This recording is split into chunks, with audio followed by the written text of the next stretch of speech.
Voilà, merci pour cette très belle prestation. Dieu bénisse vos cœurs. Alors, bonsoir à tous. Sinon, bonjour à tous. Que le Dieu, le Père, Dieu le Fils et Dieu le Saint-Esprit bénisse vos cœurs. Et que chacun de vous s'en trouve consolé. Alors, comme thème général, la croissance. Et avec tous ces événements passés, la croissance a été encore renforcée. Donc désormais, la croissance, malgré tout ce que nous pouvons traverser, tout ce que nous avons traversé, la conscience se pose à nous tous. Et c'est là le thème général, la croissance malgré tout. Et en sous-thème pour cette deuxième semaine qui commence, c'est la croissance, une imposition voulue de Dieu. Alors, rapidement, nous allons prendre notre Bible, et ça dans Matthieu, le chapitre 28, à compter du verset 19.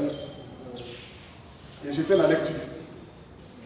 Allez, faites de toutes les nations des disciples, les baptisant au nom du Père, du Fils et du Saint-Esprit. Amen. Alors, nous vous disons et nous vous rassurons que les indices de la croissance sont là. Sinon, les fondamentaux de la croissance sont là. Et Matthieu 28 nous le dit. Alors, pourquoi j'ai dit que les fondamentaux de la croissance sont là et que la croissance est là. C'est en fait l'apport du leader.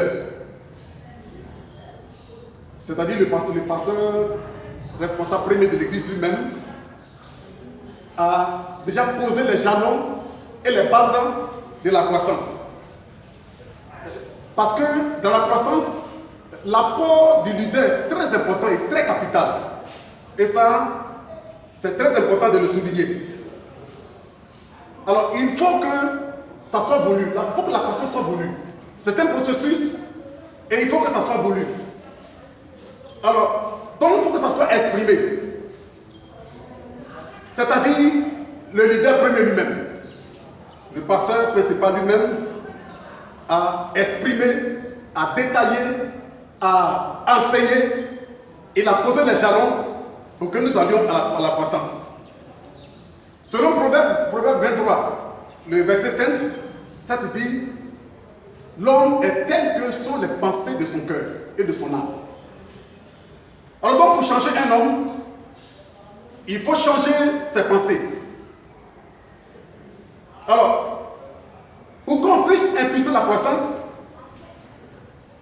pour que la croissance de l'église soit impulsée, il faut l'apport, sinon le consentement du leader lui-même. Ça, c'est très important. Une église ne peut pas impulser la croissance si le responsable premier ne le veut pas. Une église ne peut pas aller à la croissance sans que le leader lui-même soit convaincu de la croissance. Donc, le fait que le leader lui-même, sinon le pasteur responsable premier lui-même, veut la croissance, c'est déjà les fondements que la croissance est en marche. Voici ce qui attendait la croissance.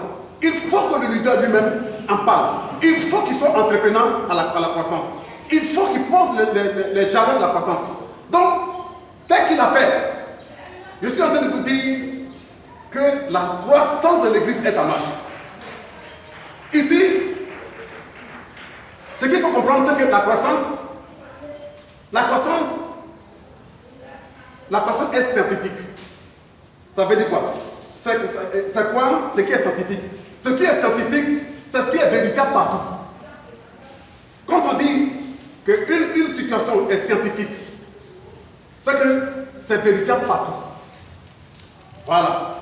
C'est pourquoi Matthieu 28, verset 19 dit: allez de toutes les nations, faites de toutes les nations mes disciples. Ça veut dire, ce que Christ a dit là, ça se vérifie dans toutes les nations.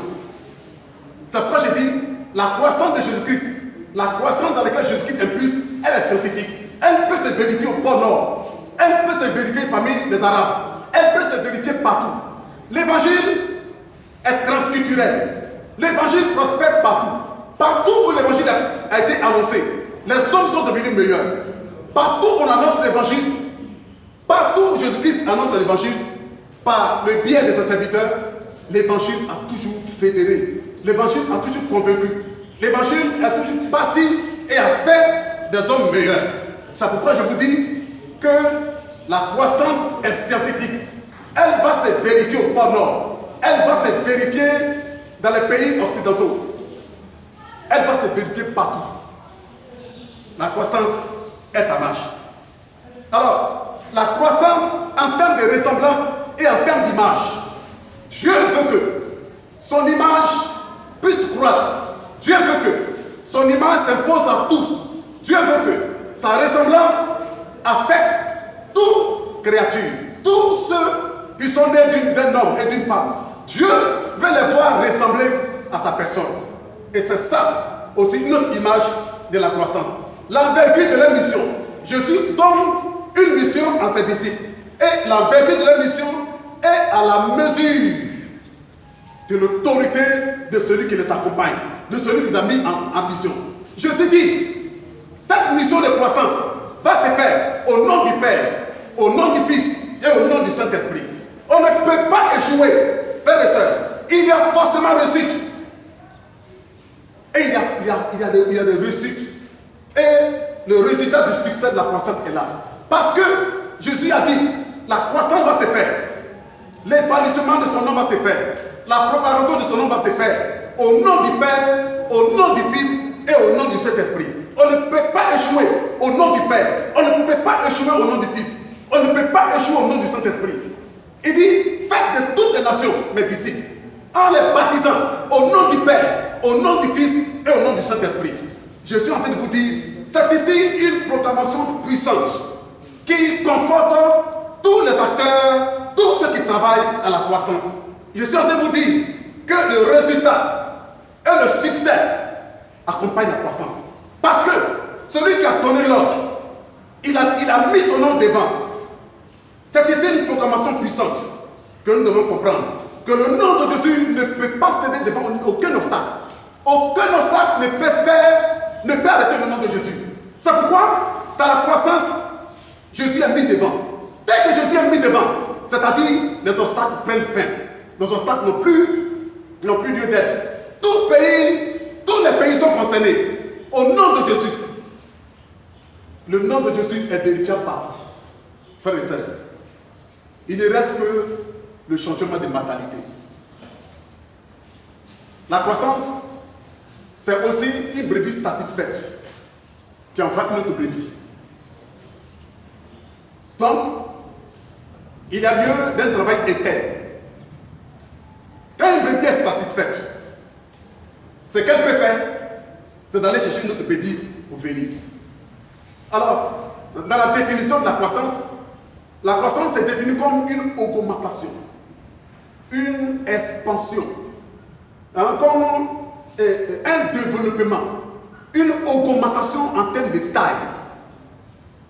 C'est pourquoi, donc, la croissance n'est pas spontanée. La croissance est un processus.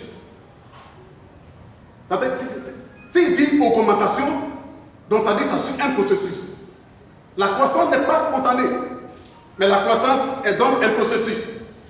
C'est pourquoi il a dit dans Matthieu 16, verset 18, parlant de Pierre, une pierre qui est devenue un rocher, un roc. Une pierre qui devient un rocher, qui est pierre.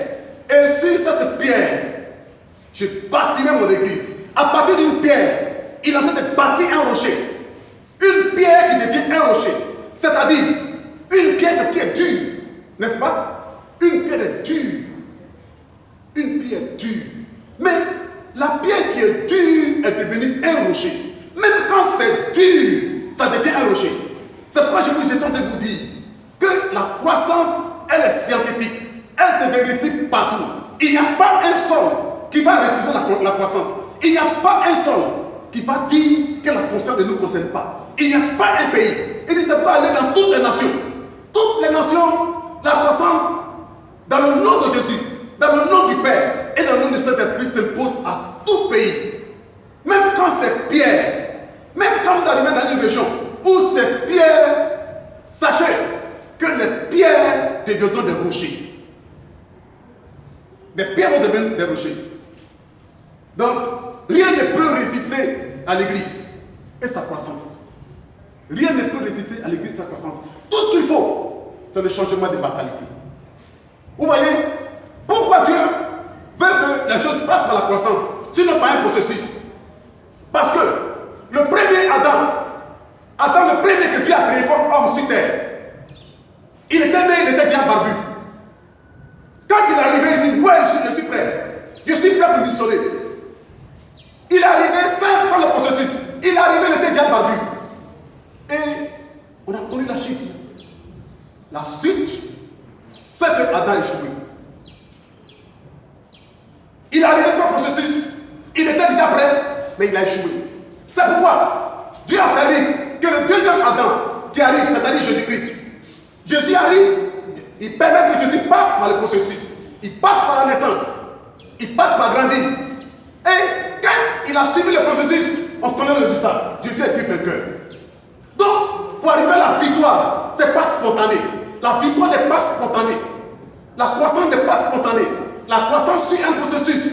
De la naissance à la maturité, à l'élévation. La croissance est un processus qui marche selon ce que Dieu nous a dit et nous encourage à faire. Alors donc, Dieu crée l'homme et le bénit, avec pour action de faire la croissance. Genèse 1, verset 28. Il dit, et je résume, soyez féconds, multipliez la terre, remplissez la terre, assujettissez-la et dominez. Frères et sœurs, c'est ici une imposition que le Créateur nous fait de la croissance. La croissance de son image. Il faut que l'image de Dieu puisse croître. Tant que l'image de Dieu reflète sur notre nation, nous le verrons plus tard. Nous le verrons peut-être le dimanche. Nous allons voir les bénéfices que Dieu croit. Que l'image de Dieu commence à croître. C'est bénéfice pour nous. Nous allons comprendre en totalité le dimanche que quand la croissance est faite à la ressemblance et à l'image de Jésus-Christ, c'est nous qui sommes bénéficiaires. Alors, la croissance de son image et de sa ressemblance, c'est de travailler à ce que les hommes ressemblent à Dieu. C'est ça la croissance. Travailler pour que les hommes ressemblent à Dieu. Alors que Dieu bénisse vos cœurs. Dieu bénisse le coup de cette parole qui est passée par votre esprit et que Dieu lui fasse du bien. On est à la prochaine. Merci bien.